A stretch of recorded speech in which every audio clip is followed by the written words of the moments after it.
আচ্ছা, আমরা আরেকটা বিষয় একটু জানতে চাই যে মাল্টিপারপাসি বিষয়টা নিয়ে এরকমভাবে আসছে যে মাল্টিপারপাস সম্পদের পরিমাণটা, জি এই সম্পদের বিষয়টা যদি আমাদের সম্মানিত বিনিয়োগকারী যারা আছেন, আমার দর্শক যারা আছেন তাদের উদ্দেশ্যে যদি বলেন যে মাল্টিপারপাসের সম্পদ, এই যে 24টি প্রতিষ্ঠান ইতিমধ্যে আপনি বলে ফেলছেন, জি জি জি এই সম্পদের পরিমাণটা আনুমানিক কেমন হতে পারে? ধরেন আসলে আমরা তো যতটুকু জানলাম আপনার কাছ থেকে যে সমবায় অধিদপ্তর থেকে 1400 কোটি টাকার শেয়ারের অনুদান নেওয়া হয়েছে এবং 1381 কোটি টাকার শেয়ার বিক্রি করা হয়েছে। জি এর মধ্যে প্রায় এখনো আপনার 22 কোটি টাকার শেয়ার আছে। জি তো এই 1381 কোটি টাকার মধ্যে 18 কোটি টাকা বাকি আছে। 18 কোটি টাকার বাকি। জি তো এই 18 কোটি টাকার পরে যে 1381 কোটি টাকার যে শেয়ার ক্রয় করা হয়েছে, এর মাধ্যমে এই 1381 কোটি টাকার বিনিময়ে আপনারা সম্পদের পরিমাণ কেমন আছে বর্তমানে? জি আপনাকে অসংখ্য ধন্যবাদ। আমরা যদি 2012 সাল নাগাদ যে অ্যাসেসমেন্ট করা হয়েছিল, এটা 12 সাল পর্যন্ত। 12 সাল পর্যন্ত, সেই অ্যাসেসমেন্টে আমরা যেটা দেখতে পেয়েছি প্রতিবেদনে, টোটাল প্রফেশনাল যে টিম তারা করেছিল, সেখানে প্রায়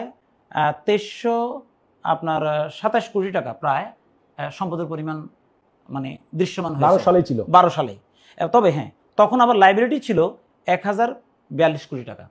তখন লাইবিলিটি Double। হ্যাঁ লাইবিলিটি ছিল।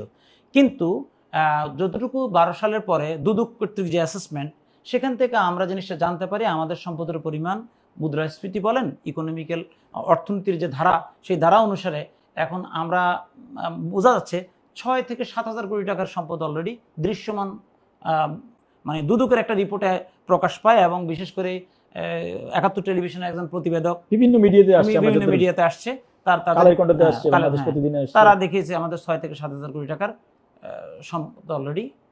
বাট আমরা এটা প্রফেশনাল একটা টিমকে দিয়ে যখন অ্যাসেসমেন্ট করব, তখন আমরা প্রকৃতির চিত্র আসলে আমাদের সভ্যদেরকে এবং সোসাইটিকে আমরা তুলে ধরতে পারবো। বাট তার আগে আমরা শুধু এই মানে তাদের রিপোর্টের ভিত্তিতে কথা বলতে পারি, কিন্তু অ্যাকুরেটলি আমরা আমাদের প্ল্যানিং আছে। আপনাদের দৃষ্টিতে কি এটা কি আরো বাড়ার সম্ভাবনা আছে না কমার সম্ভাবনা আছে? না, ইনশাল্লাহ বাড়বে কি কমবে জানি না, তবে আমাদের পরিকল্পনা, আমরা যারা দায়িত্ব পেয়েছি বা দায়িত্ব গ্রহণ করেছি, আমাদের পরিকল্পনা হলো এই সম্পদটাকে কালচার করে এটাকে প্রোডাক্টিভ খাতে রূপ দিয়ে সভ্যদের সম্পদের পরিমাণ বাড়ানোর ক্ষেত্রে, এবং তারা যেন বছর শেষে ভালো একটা প্রফিট নিতে পারে, সেই পরিকল্পনা আগাচ্ছি।